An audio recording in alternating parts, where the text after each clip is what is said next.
Everyone, welcome to my channel. मैं हूं आपकी होस्ट रश्मि। पिछली बार मैंने अपनी वीडियो में दो बहुत ही खूबसूरत प्लांट के बारे में आप लोगों से बात की थी।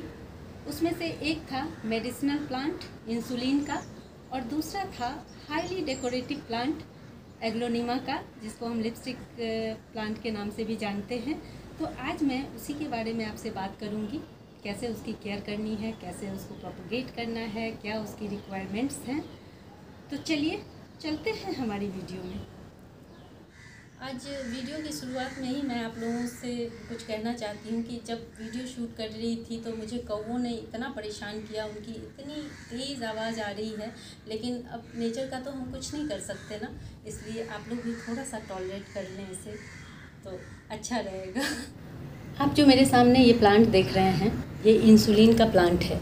ये एक मेडिसिनल प्लांट है और हम जानते हैं कि जो डायबिटीज़ के पेशेंट होते हैं उनके लिए ये बहुत इम्पॉर्टेंट होता है कि वो अपने ब्लड शुगर को कंट्रोल में रखें। तो उसमें ये प्लांट बहुत हेल्पफुल होता है और इसके कोई साइड इफ़ेक्ट नहीं है। ये पूरी तरह टेस्टेड है। हाँ, एक चीज़ मैं आप लोगों को ज़रूर कहना चाहती हूँ कि मैं कोई भी आयुर्वेदिक नुस्खे, रेमेडी या कोई इस तरह का प्लांट दिखाती हूँ तो आप लोग उसका इस्तेमाल ज़रूर करें, लेकिन अपने डॉक्टर की सलाह ज़रूर लें, क्योंकि हमारा बॉडी टाइप अलग होता है, हमारी रिक्वायरमेंट अलग होती है और अगर हमें कोई प्रॉब्लम होती है तो वो इंडिविजुअली एक दूसरे से डिफरेंट होती है। तो डॉक्टर से सलाह लेना बहुत ज़रूरी है। इसके इस्तेमाल करने से हमारा शुगर लेवल कंट्रोल में रहता है और सिर्फ डायबिटीज़ में ही नहीं, और भी जैसे अस्थमा की अगर प्रॉब्लम हो, उसमें पेट की, लीवर से रिलेटेड कोई प्रॉब्लम हो उसमें, और भी अगर आप डेप्थ में जाएंगे तो इसमें इतने सारे गुण होते हैं कि कोई एक नॉर्मल इंसान भी इसका आराम से इसका सेवन कर सकता है और इसमें कोई भी साइड इफ़ेक्ट्स नहीं हैं।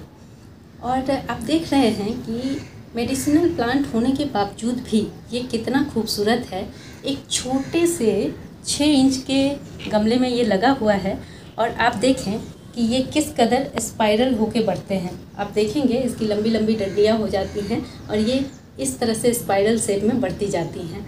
बहुत सुंदर प्लांट है मुझे तो, और इसके ग्लॉसी इस तरह के आप इसकी लीव्स देख सकते हैं कितने सुंदर हैं।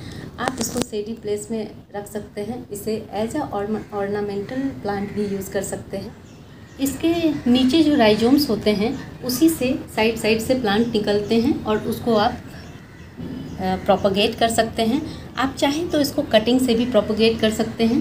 कटिंग से प्रोपोगेट करने के लिए आपको क्या करना होगा, देखें, आपकी जैसे ये ऊपर वाली सॉफ्ट ब्रांच है, इसको बिल्कुल नहीं लेना है। नीचे जो इसके हार्ड वाले वुडी टाइप के जो ब्रांच हैं इसको कट करके लें और मान लें कि एक ये लंबा सा प्लांट है, इसमें आप 2 से 3 कट करके इसको प्लांट बना सकते हैं।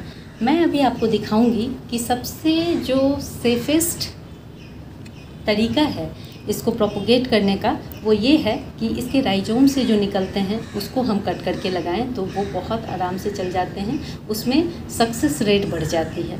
तो अभी मैं आपको दिखाऊंगी कि कैसी मिट्टी लेनी है और कैसे इसका प्रोपोगेशन करना है। अब आप लोग देखें इसकी मिट्टी हम कैसे प्रिपेयर करेंगे। आपको कहीं से भी अगर ये प्लांट मिलता है तो उसको ज़रूर ले करके आएँ, थोड़े दिन वेट करें और उसमें इस तरह से जब राइजोम उसके मल्टीप्लाई होते हैं, इस तरह से आपको 3-4 डंडियाँ दिखती हैं, उसके बाद आप इसको प्रोपोगेट कर सकते हैं। मानसून के दिन में आप कटिंग भी लगा सकते हैं। यहाँ पे देखें ये दोमट मिट्टी है, इसका मतलब है कि इसमें थोड़ी बालू सैंड अपने आप इसमें इंक्लूडेड है, इसलिए हम इसमें सैंड नहीं मिलाएंगे। पोरस मिट्टी होनी चाहिए, वेल ट्रेंड होनी चाहिए और इसमें बहुत कोई ख़ास चीज़ की ज़रूरत नहीं पड़ती, बहुत ज़्यादा फर्टिलाइज़र की भी रिक्वायरमेंट नहीं होती है। और यहाँ पे देखें, यहाँ पे थोड़ा वर्मी कंपोस्ट मैं इसमें ऐड कर रही हूँ, ये ताकि हमारी मिट्टी थोड़ी न्यूट्रिशन रिच हो जाए।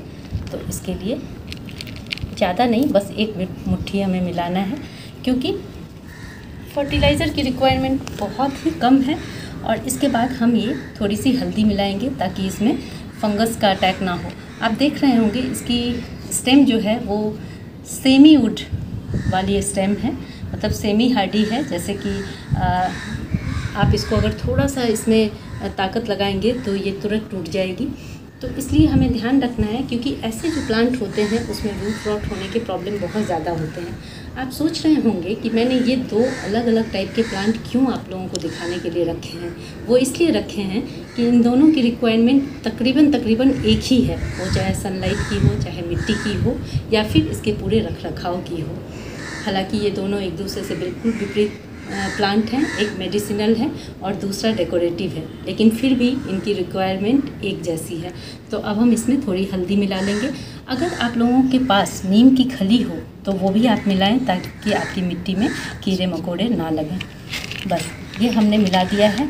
अब हम इसके राइजोम को अलग करने की कोशिश करेंगे। थोड़ा सा प्रेस करके हम इसे निकाल लेंगे। थोड़ा सा टैप करने के बाद ये धीरे धीरे निकल गया है।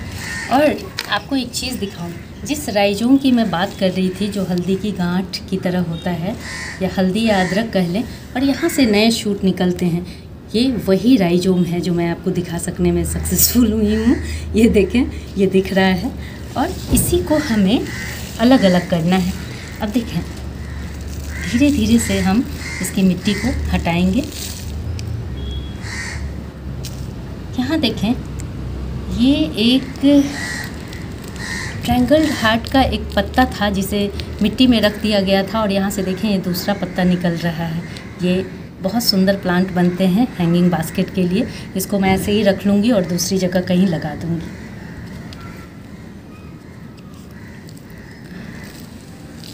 यहाँ भी ये देखें, ये एक सीड इसमें डल गया था, डेट का जो सीड होता है वो डल गया था, और उससे देखें एक ये प्लांट निकल गया है। इसको भी बाद में हम निकाल लेंगे, लेकिन अभी आप देखें, अभी हम इसको इसके राइजोम से अलग करने की कोशिश करेंगे। आप यहाँ देखें, ये एक नया शूट निकल रहा है।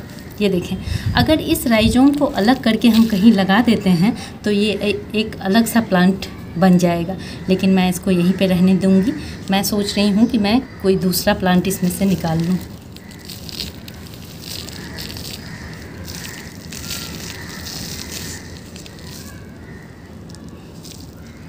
सावधानी से इसको हटाने की कोशिश करें।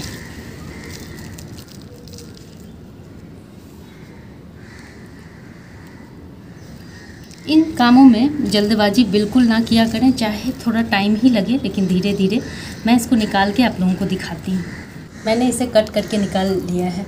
अब देखें, अगर मैं इसको चाहूँ तो इससे भी 3 प्लांट बन सकते हैं, लेकिन मैं चाहती हूँ कि इसको बुशी रखूँ, इसलिए मैं इन तीनों को एक साथ लगाऊंगी, और इस जो ये अलग सा प्लांट है इसको मैं अलग से लगा दूँगी, ताकि ये भी धीरे धीरे आगे चल कर के बुशी हो जाए और ढेर सारे इसमें राइजोम बनना शुरू हो। तो इसको देखिए, इस तरह से हम अलग कर लेंगे, और ये बहुत आराम से, आसानी से लग जाते हैं, कोई दिक्कत नहीं है। मुझे बड़ी खुशी है कि मैं आप लोगों को राइजोम दिखा पाई। अब इसको मिट्टी से ढक देना।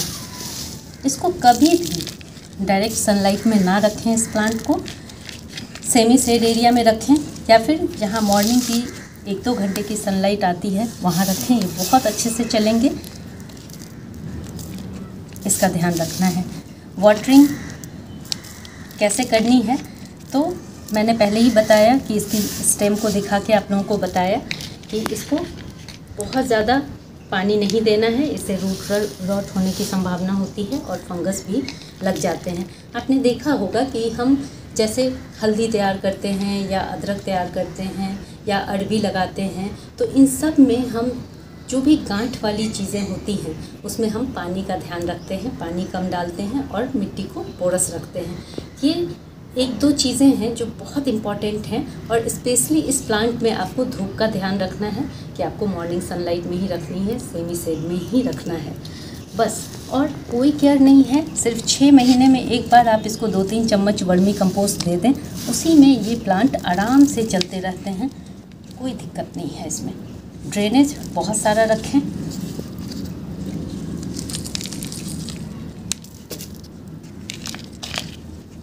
बस ये हमारा हो गया है, इसमें वाटरिंग कर देनी है अच्छे से। अब आया ये खूबसूरत सा प्लांट एग्लोनिमा, जिसको लिपस्टिक प्लांट के नाम से भी जाना जाता है। शायद इसके कलर को लेके इसका नाम लिपस्टिक प्लांट पड़ा होगा। बहुत सुंदर है, और इसको अपने इसी खासियत की वजह से ये बहुत फेमस है। और ये साउथ एशिया में जो ट्रॉपिकल जंगल होते हैं वहाँ पे पाया जाता है, जहाँ बड़े बड़े पेड़ होते हैं और उनके नीचे ह्यूमिड क्लाइमेट डेवलप होता है, जिसमें ये प्लांट सूरज से छन के आती हुई रोशनी में बहुत अच्छा परफॉर्म करते हैं और इनका कलर भी उतना ही खूबसूरत, उतना ही अच्छा होता है। तो हमें यहीं से सीखना चाहिए। सबसे पहले तो हमें ये जानकारी इकट्ठी करनी बहुत ज़रूरी है कि ये कोई भी प्लांट कहाँ का नेटिव है।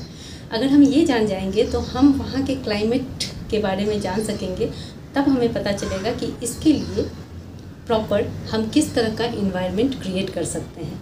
तो ये हाई ह्यूमिडिटी को पसंद करता है, इसलिए आप इसे, अगर गर्मी का दिन है तो आप चाहे इसे बालकनी में ही क्यों ना रख रहे हों, लेकिन एक बाउल में पानी ज़रूर रखें, या फिर जैसे ये प्लांटर है इसके नीचे एक प्लेट डाल के उसमें पत्थर डाल के पानी डाल करके एक ह्यूमिड क्लाइमेट क्रिएट करने की कोशिश करें।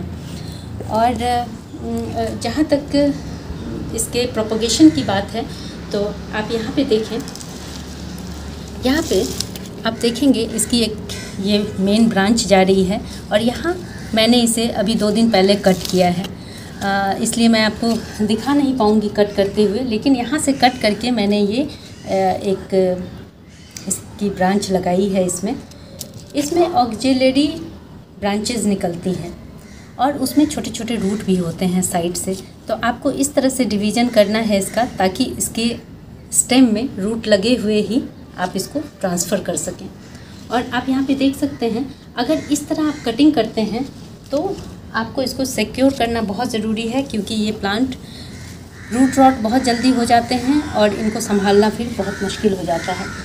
देखें, जहाँ भी प्रोपोगेट करने के लिए इसको आप कट करें लिपस्टिक प्लांट को, तो वहाँ पे आप इसके स्टेम को सिक्योर ज़रूर करें।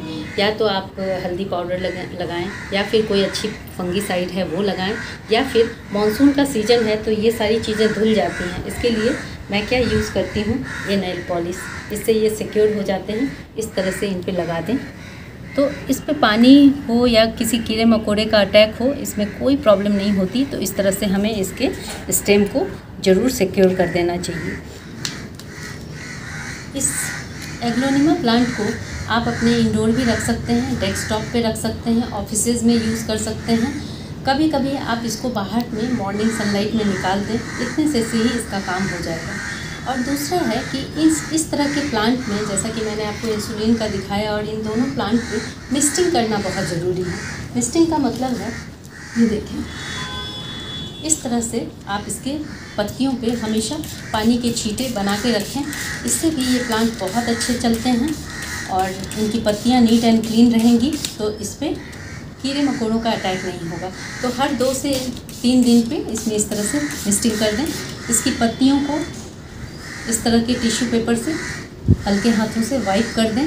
इससे किसी भी तरह का फंगस से जनित रोग नहीं लगेगा, क्योंकि एक बार इसके पत्तियों में स्पॉट होना शुरू हो जाता है तो पूरे प्लांट ही एक्सपॉइल हो जाते हैं। इस बात का हमेशा ध्यान रखें। और दूसरा, इसको फर्टिलाइज़ कैसे करना है ये भी बहुत इम्पॉर्टेंट है।